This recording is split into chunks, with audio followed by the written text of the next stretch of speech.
Welcome to the Market Mystics podcast, where we discuss what's happening in the cryptosphere and trading on earth as it is in heaven. Buckle up and huddle on while we dive in and get weird. Here are your hosts, Joshua and Kim. Good afternoon, everybody. Welcome to Thursday with the Market Mystics. We have a fun episode for you today. We're going to be meeting and talking with a special guest. But before we do that, like always, let's get some market updates. Kim, what's going on in the market today? Let's do it. So Bitcoin is up 0.3% in 24 hours and down 2% over 7 days, sitting at about 23,467. Ethereum is up 2.3% in 24 hours and up 1.1% over 7 days. It's sitting at 1,872. Our biggest mover of the day is Celsius Network, which is CEL. It's up 8.6% in the last 24 hours and 33.3% over 7 days, sitting at $2.92. Let me tell you a little bit about Celsius. I put way more information in this than we usually do on these little things, but I just think it's a bit interesting. Celsius Network is a peer-to-peer lending platform allowing users to borrow and lend cryptocurrency. And the system is based on the Celsius Network native token CEL, right? Here's the fun fact, or maybe it's not so fun. On the 13th of June, so just a couple months ago, they made an announcement that Celsius was pausing all withdrawals, swaps, and transfers between accounts on its platform to address what they called current market volatility. I will tell you, it is still halted to this day, more than 2 months later. And I was kind of curious why the big move in the last 24 hours, even the last 7 days. And when I was digging in a little bit more through the last 2 months, they have now filed Chapter 11 bankruptcy. And tomorrow, the 19th of August, is their scheduled meeting of the creditors for their bankruptcy filing. So I don't know how that could possibly positively affect a token on the market, but it seems to be doing so because they're not trading. Isn't that wild? That is super crazy. But, like we've talked about before, markets tend to move off of emotion and news more than sometimes actual facts. And so it could just be people are like, oh, there's finally movement. Maybe something will happen. Maybe I'll be able to get my funds out. And so the value's going up. Who knows? I don't know. It's wild. Okay, Josh, you want to introduce our special guest today? Let's do it. All right, guys. So today we are going to be talking with Jeanine Matthews. She is one of our close friends from the Atlanta area. We asked Jeanine how she would describe herself in a few different ways, and this is what we came up with, and I think it fits pretty well. Mm-hmm. So we have off the chain, out there with her faith, led by God, and I can tell you from my experience with her, that's exactly who she is, and it's incredible to see and to experience. We also have over the top passion for God and finance, and a compassion to help people get right with their finance, a problem solver.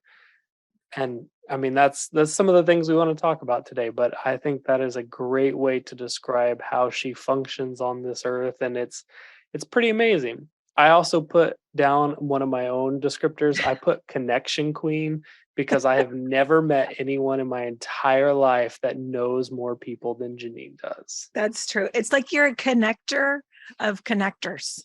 Oh, funny. Thanks, guys. Well, my husband is actually the one that I call the anointed connector.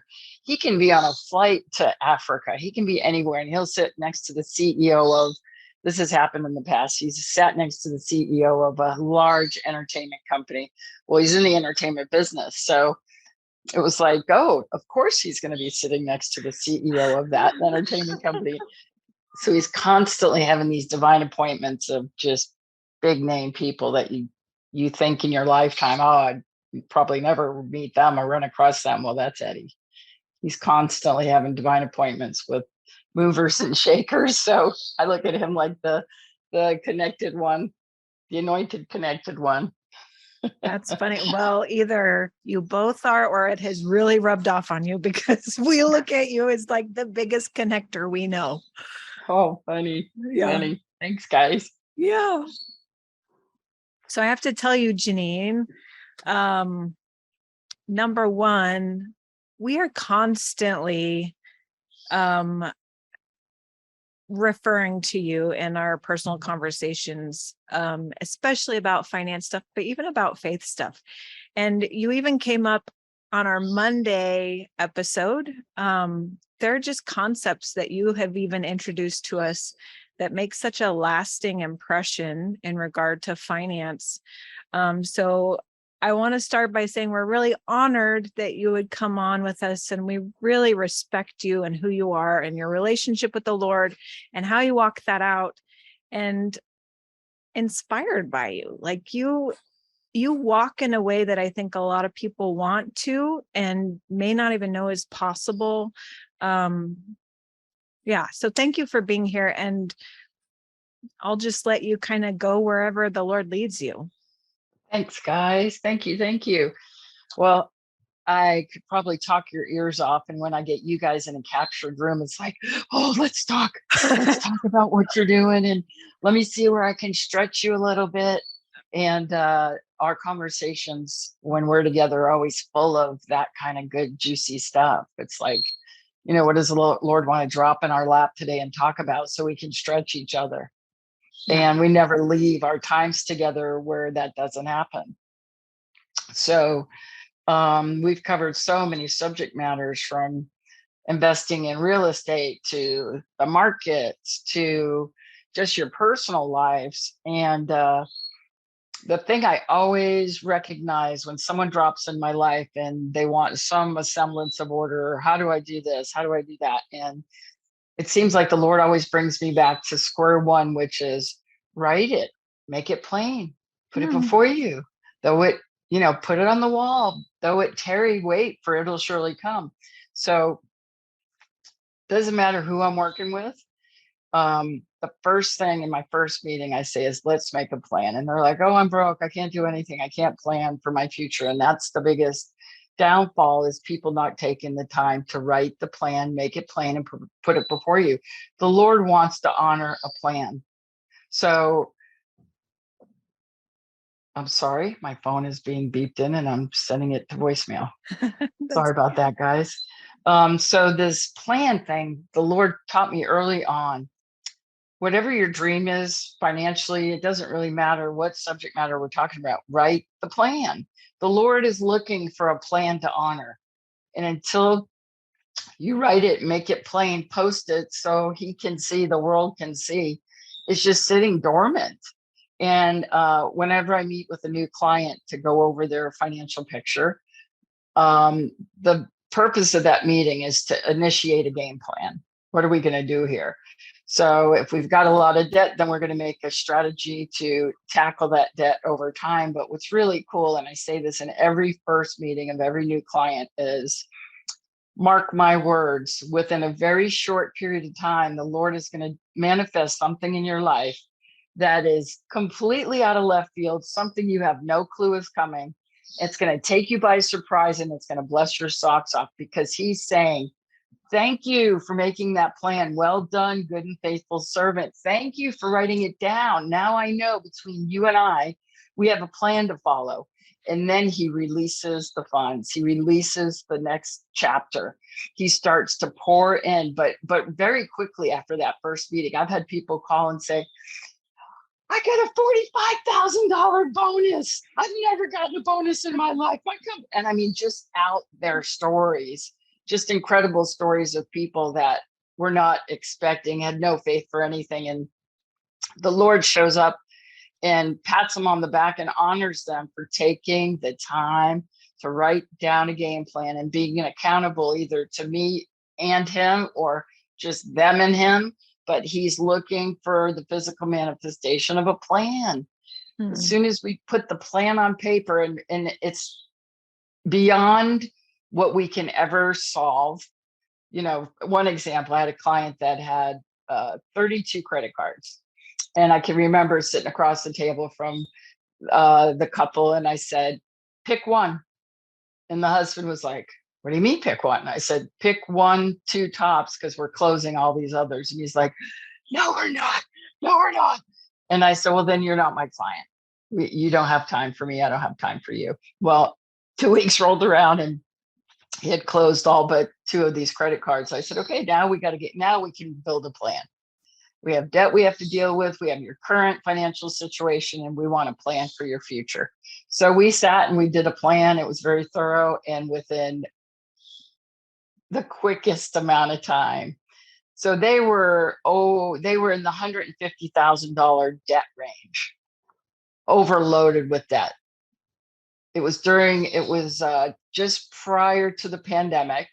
So he wasn't even working at that point, never mind pandemic time. And when we started the plan, within 12 months time, they were 100% out of debt. They moved to another country, and they're putting an offer on a house.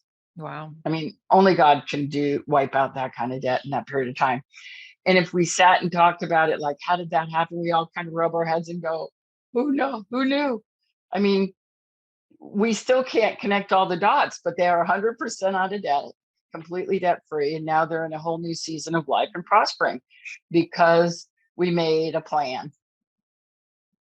So that is always number one burning thing in my heart when I start talking to new people. And it's like, well, I don't have any money. I can't pay off debt. I can't make, it's like, no, you're hurting yourself because you don't have a plan. And the Lord has resources for all of us, tons of resources for all of us. He's just waiting for you to commit to a plan so he can honor it. He's watched us all have opportunities where we get a windfall financially and this and that. We go out and do things outside of any plan. So I've seen him hold back the throttle and not allow people to financially prosper because of the lack of a plan. It's like he can't trust us, some of us, without a game plan. And when you make a plan and you've made it accountable to somebody like me to help you watch over it, or to the Lord, he knows our hearts. He knows if we're totally BSing or if we're sincerely committed to changing our lives and putting systems in that'll take us to the next level.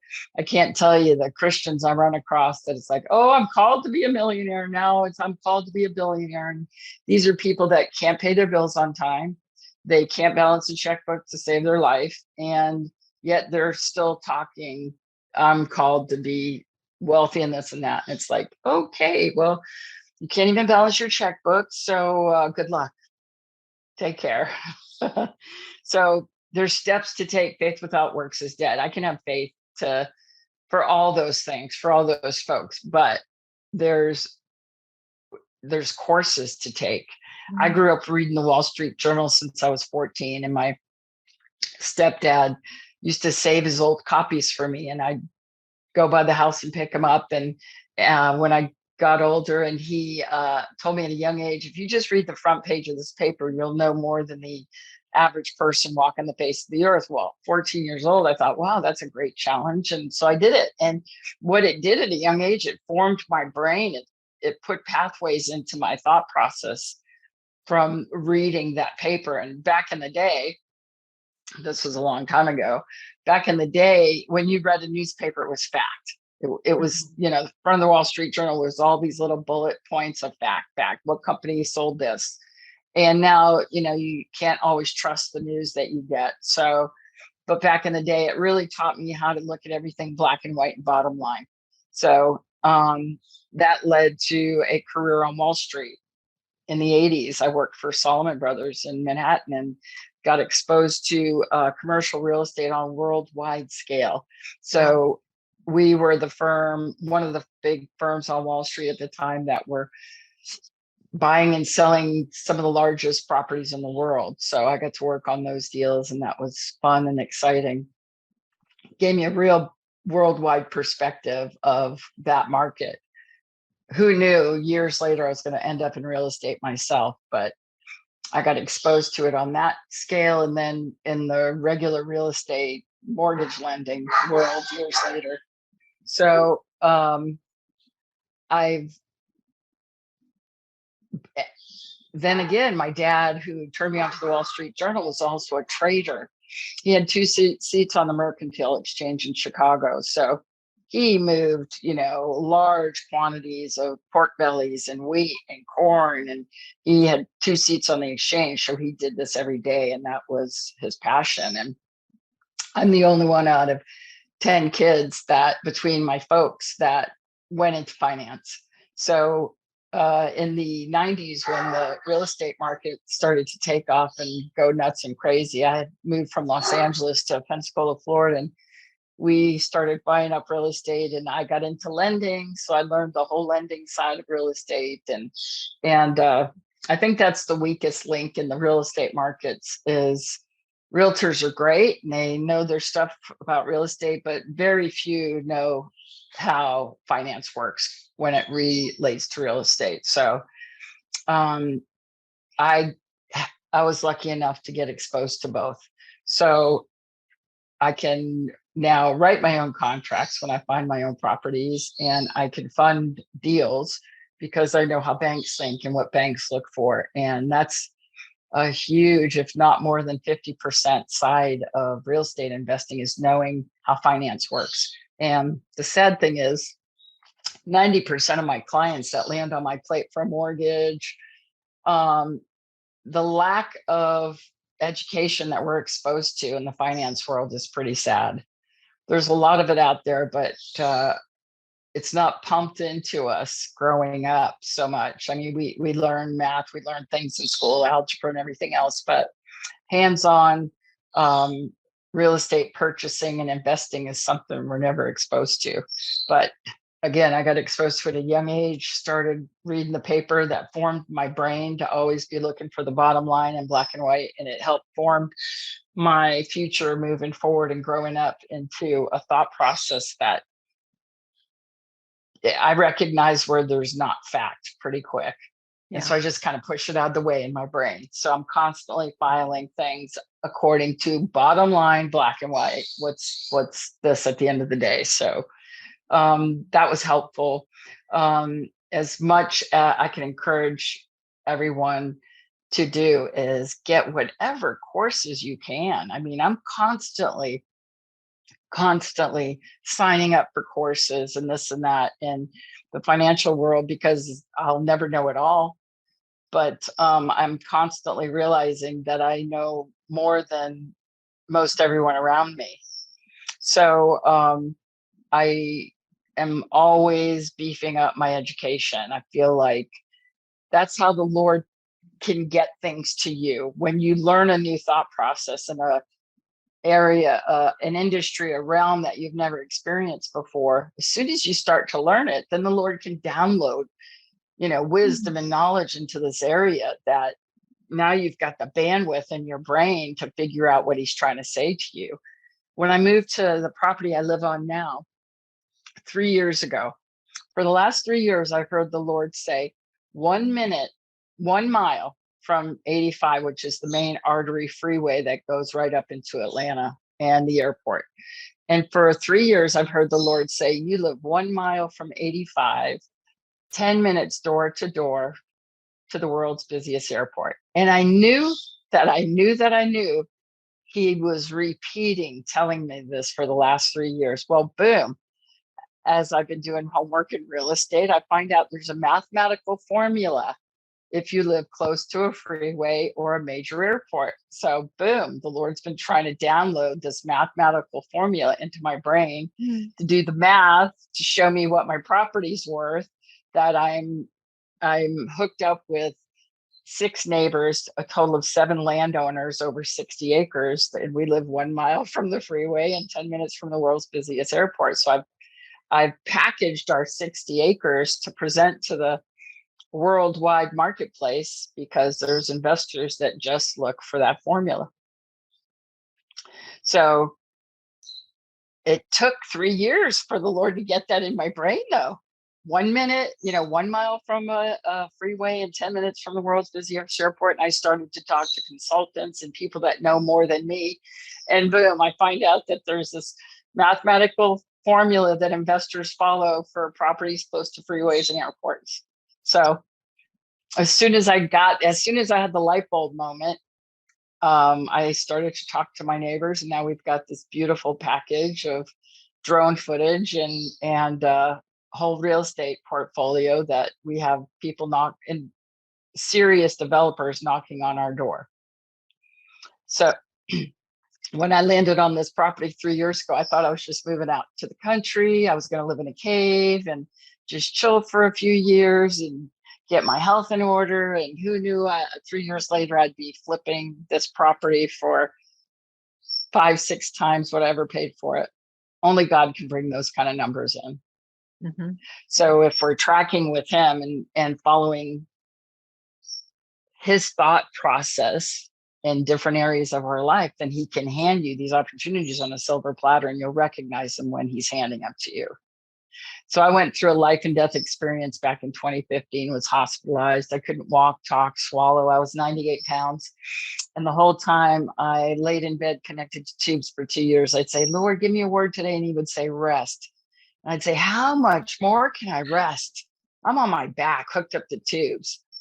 Well, a couple of years ago, he gave me the revelation of that. And resting is not striving anymore. When you work, you're not striving to accomplish. You're not striving to move forward. You're not striving to conquer. You're not striving to cross the finish line. You're resting. Your health is resting. Your state of mind is resting. And you are, for the first time in your life, surrendered 100% to God doing the job for you. And it has taken me my whole life to get that revelation. And now I'm doing more, investing more, participating in more than I ever have ever, but I'm not doing it striving. I'm not in angst. I'm not making things move forward because I can, because I have the connections and I can do it. I don't do it anymore. If something, when the Lord started put this 60 acres on my heart with my neighbors, I was like, oh, when have you ever known 7 neighbors to be on the same page? Like, that's going to be a hard thing, Lord. But I followed his lead, and miraculously, all 7 neighbors are on the same page. And it has moved forward pretty quickly, more than I ever dreamed or thought of. But as soon as the light bulb moment went on in my head, what the Lord was trying to teach me about the mathematical formula, boom, a deal dropped in my lap. And now I have 2 different developers wanting to scoop up all this property. And all of us homeowners literally will be able to retire financially if we chose to. That's not my choice.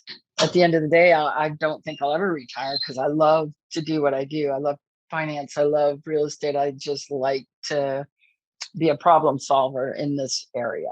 So I get reached out to a lot with the scariest worst case scenarios, and then I just kind of let it cook.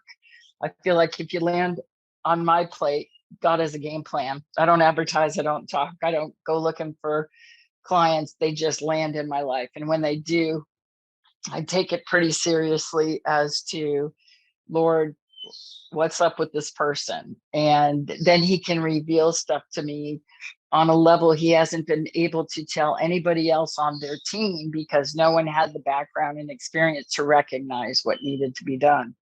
So sometimes it's just me stepping in and looking at the whole picture and turning a key, and boom, it's over, it's done, it's funded, it's great.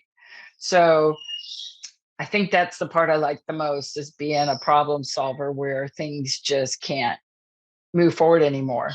And I hate stories when I hear, oh, so-and-so couldn't buy that property or that house because they couldn't get their lending in order. And I'm like, oh, darn, I wish they would have met me. Because there isn't a person that's landed in my lap that the Lord hasn't brought a solution to. So, and I guess just the background of being exposed to finance and lending and real estate there's creative financing in so many different ways and aspects out there, but you wouldn't know it if you hadn't been exposed to it. So I recently talked my 27-year-old into the finance world, and she's just started doing her first few files, mortgages for clients, and it's a digital world. We used to have stacks of paper that we had to send out overnight, these big FedEx boxes of files that no one's ever going to read, but by law, you had to send them to the clients. Well, now everything's digital. So you're just moving digital files from one email to the next. And it's so much easier to work amongst, but there's no two loans in anybody's life that's ever going to be the same. So every day you wake up with a new client, it's a new experience you've never had before. So each loan teaches you something you've never done before, which is pretty cool. So after doing it for years, you've got a bank of information and knowledge that the average person isn't walking around with. And I would say the biggest age group in this industry right now is in the 30-ish range. Since the pandemic, everybody jumped on remote jobs, and mortgage lending is a great remote position. And it's a great income, but it can be very overwhelming to somebody that doesn't have the bandwidth or the thick skin for drama, because when you're working with people on one of the most important aspects of their life, which is buying a home, they feel like they can call you at 12:30 at night, freaking out over something they read in their document. It's like, okay, I always pick up the phone. I don't care what time of day, if they're a current active client, because I don't want them to, I want to get that emotional thing cut off as soon as possible. People freak out and get very emotional over finance, which it's like wearing a pair of shoes. You have to use money to buy things. You have to wear shoes to walk outside when it's wet. I mean, it's just another tool. People give it way too much glory, way too much homage. They're just like, oh my God, it's money. And they treat it inappropriately. It's no different a tool than, putting your clothes on for the day. You have money in your pocket. So as you walk out into the world, you can accomplish things. People are afraid of it. There's a lot of fear around finance, that whole realm. And the more you learn, the less you'll be fearful.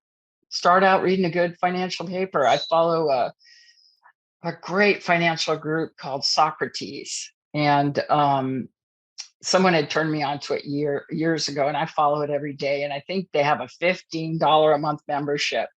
And it is pretty wide and broad as to what you get exposed to. And the more you can learn on a worldwide basis of what's going on financially, the less you'll be affected by what happens within the US. You need a higher perspective of a worldwide picture financially. And, you guys are in the crypto world. And I just read something over the weekend in the Wall Street Journal in regards to the crypto markets. And, the US isn't a fan of decentralized markets. And there's all kind of politics playing out right now because of the crypto world. And I think there was something in regards to, you guys would know this better than me, but there was something that came out over the weekend regarding crypto, how it has impacted Coinbase. Mm-hmm. And you guys, I'm sure, are much more on the cutting edge of what's happening day to day. My plan over the next year is to get into trading. I've been exposed to it my entire life.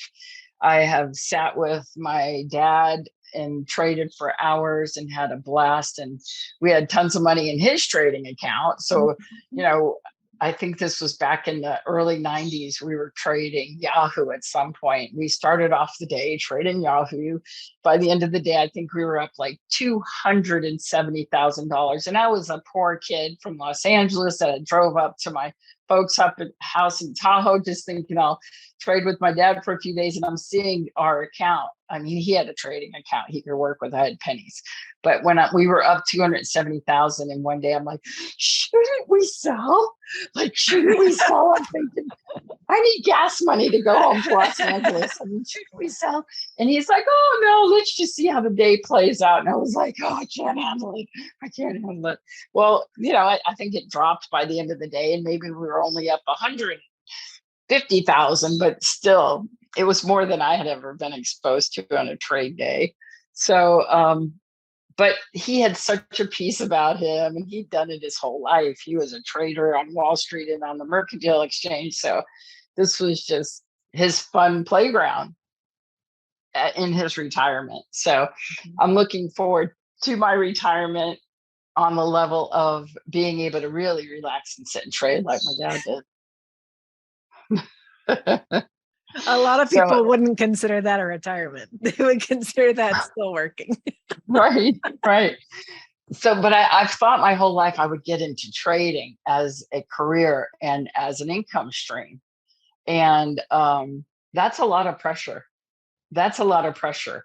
When that is your main source of income, that's your job. You really got to be tracking with the Lord, because you are reaching into the world system on a daily basis. And the Lord allows us to do that. He'll teach you how to do that. You can be very wise and very confident, very good at what you do, but you want to be led by him, because if you don't know that industry, there are market makers in there that'll take you to the cleaners and they can see you coming a mile away. So I look at trading in my retirement years as not a pressure that I have to perform to keep a roof over my head. I want to do it more like my dad turned me onto it, which was he did it out of fun and knowledge and wisdom that he had from years of doing it. So, and the technology constantly changes. I mean, what I used to have for software back in the day, in the 90s isn't even on the market anymore. So, and the technology is constantly changing fast. So I want really undivided attention, because when you're in the markets, you want to know every day what's happening.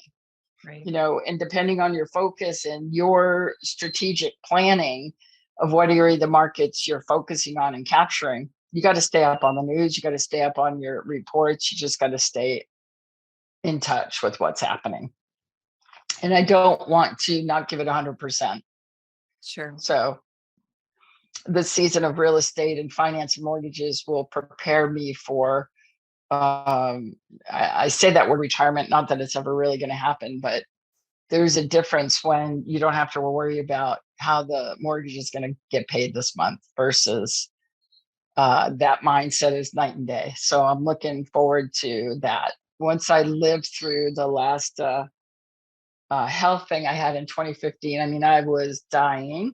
I was given 6 weeks to live, and I'm still here. So thank you, Lord. The Lord said, you're about to go through something in your health, but you won't die. So even though I got the worst label put on me and 6 weeks to live, I'm still here and I'm doing great, and I'm getting younger every day. The Lord's restoring my health big time, and he'll do the same thing financially for anybody. He can do it in my health. He can do it in your finances. He can do it anywhere, anytime. There's no limit whatsoever. So I've seen the least capable people with massive amounts of debt that never think they can buy a home or a car, whatever, get 100% out of debt and own things, own homes. And it's all about God's order. So if you're making that plan and you're consulting with somebody that can teach you more about your plan or stretch you a little bit on your plan, doesn't matter. You can be broke and dead up to your wazoo, and still you'll see the hand of God move into your situation because you've submitted a plan that you've committed to, and he will back you so fast. He'll confirm the plan with you pretty quickly. Like I said, something will transpire very quickly within 24 hours to the first few days. An unexpected something will come knocking on your door, and it's the Lord saying, well done, good and faithful servant. Let's follow this together. Let's move forward. And then you'll just watch the roof blow off of your life financially. He does it 100% in every case. There's no one he's ever left out of that formula. So it's so exciting. I love to talk to people about finance and they just don't get it. It's like, start reading a newspaper, start reading a financial newspaper, pick up anything, start putting stuff into your brain, and the Lord will start making new pathways in your thought process that you've never had before. And all of a sudden he can download stuff and solve your problems through you. pretty incredible. It's very cool. Jeanine, I have a question for you. Do Sure. you think your heart towards finance started, you said when you were 14, you started reading the Wall Street Journal. Do you think it started around then, or do you think that earlier in life you had a different heart, a different perspective towards finance? I think I always had a knowing that I knew I was going to end up either with money or around money or managing money. And then when I got exposed to the Wall Street Journal, it wasn't until that was at 14. I wasn't on Wall Street till I was in my early 20s. So, and when I landed that job, I was in Los Angeles, and it was like, okay, well, Solomon Brothers investment banking, like I really knew or had a clue what that was all about. But I landed at that firm, and again, I'm learning stuff that I thought I was just taking a great paying job. Well, it was in finance, and it was started to teach me parts of the brain that I had no clue. I started to understand what I was reading in the Wall Street Journal a lot better when I sat next to an analyst every day that was always running numbers and putting out charts and stuff for the commercial real estate department on Wall Street. So I got exposed to another area of finance, and it all merged together, of course. And when I left Wall Street, ended up leaving Los Angeles and moving to Florida, thinking we were going to raise our kids on the beach and this and that. Well, that was all great, fine and dandy. But there was this booming real estate market all around me, and all I could see was inexpensive houses on the beach. And I came from California. You can't buy stuff like that at those prices. So we just started little by little. And then my dad heard what I was doing, and so he brought more dollars to the table, and we built up a $25 million empire within a few years, which we got hit really hard when the markets crashed in 08 and 09. We had the market crash. We had the BP oil spill within 3 months of all the shores of all my properties. So I had 7 properties to be sold. All my buyers walked away because of the BP oil spill, and it was a tumultuous market. And then 3 months later, my dad, who was my financial partner, died. So it was the perfect storm. And in the process of all that entailed, from losing real estate to my partnership with my dad, who had passed, to being, sued by my step siblings, who thought that my partnership with my dad was more, everybody was looking for money when he died. And so I went through 3 years of a lawsuit to win, but what do you win when it's family? But all that was all part of what the Lord wanted to expose me to in my lifetime. You see the level of greed. It's pretty disgusting. There's so much greed around families, death, finance. And I didn't like that. I didn't like what I saw personalities on Wall Street. Well, I was around a lot of people making lots of money all the time, but I always looked at the heart and their lifestyle, and I wasn't impressed. So I always had a kind of a gross feeling in the pit of my stomach that everybody's focus was on money, but it should be your heart with money. And I always had this conflicting thing inside. So when I got out of the Wall Street scene and ended up in real estate and finance, it was doing it for myself and my dad and my family. And it was great. It was like a family business. And when the markets crashed and did all they did in the 08 and 09 markets, I lost it all.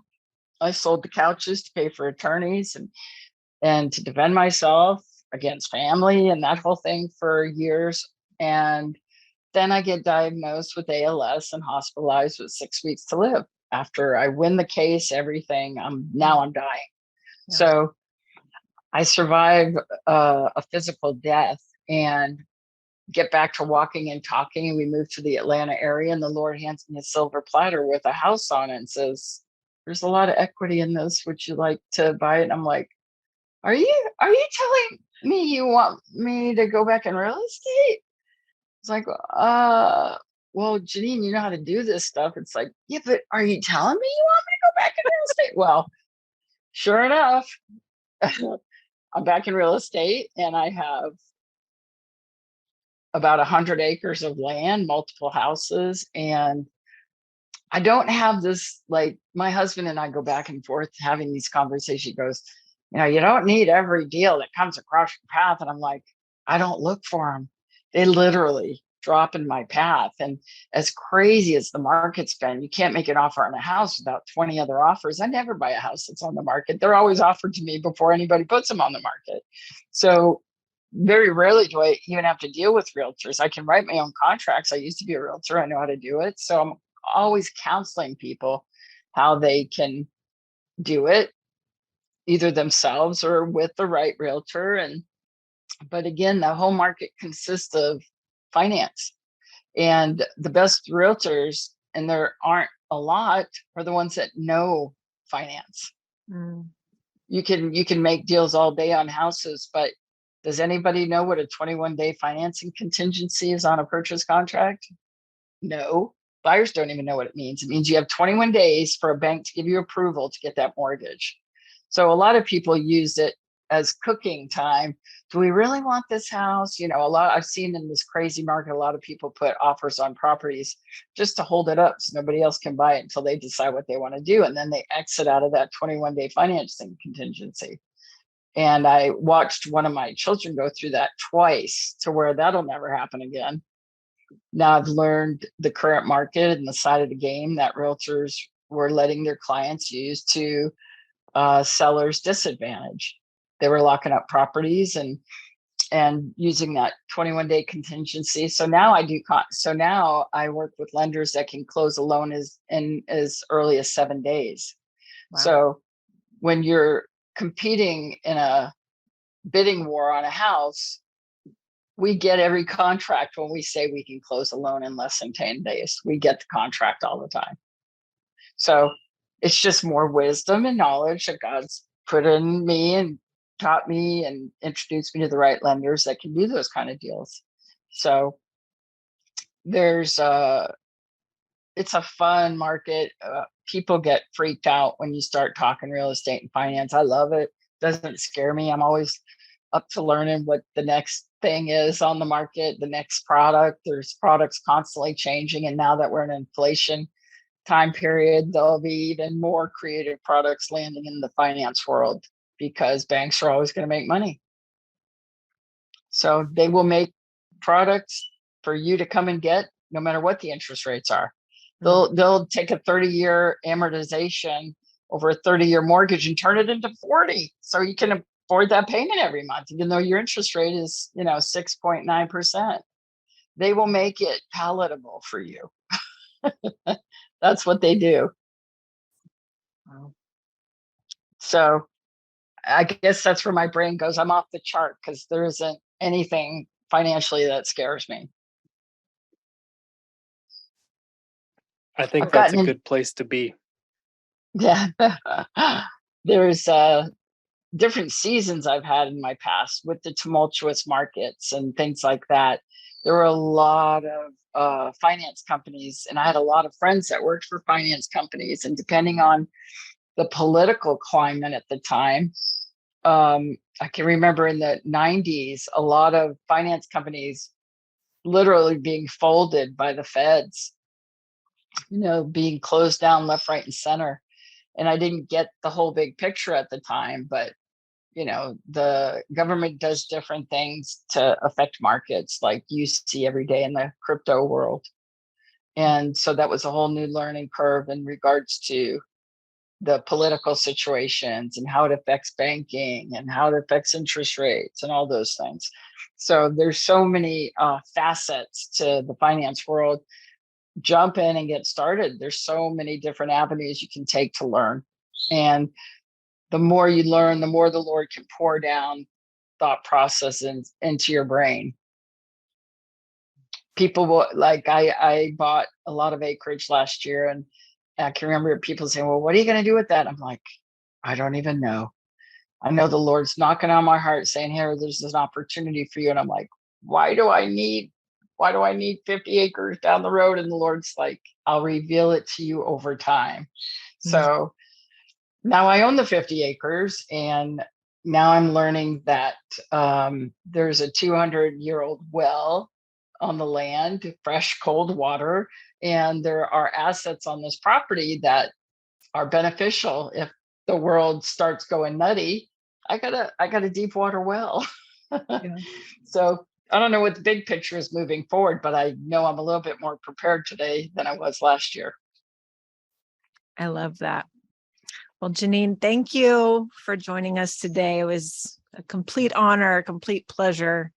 As always, you know, we love you dearly. And hopefully maybe we can see you back on again. Yeah, anytime. You guys are fun. Thank you for including me and inviting me today. I love it. Anytime. Appreciate it. Thank you, guys. Yeah. Thank you so much for joining us. Thanks, Josh. Thanks, Kim. All right, guys. Well, we will wrap it up for today. We'll see you back on Monday for another Mystic Monday. Until then, have a great weekend. See ya. Thank you for listening. Join us every Monday and Thursday as we discuss trading on earth as it is in heaven. If you want to connect further, follow us on social media at market.mystics for Instagram and TikTok, and search for Market Mystics on YouTube and Facebook. If you still need more, follow the link on Facebook to book a coaching appointment. Until next time, see ya.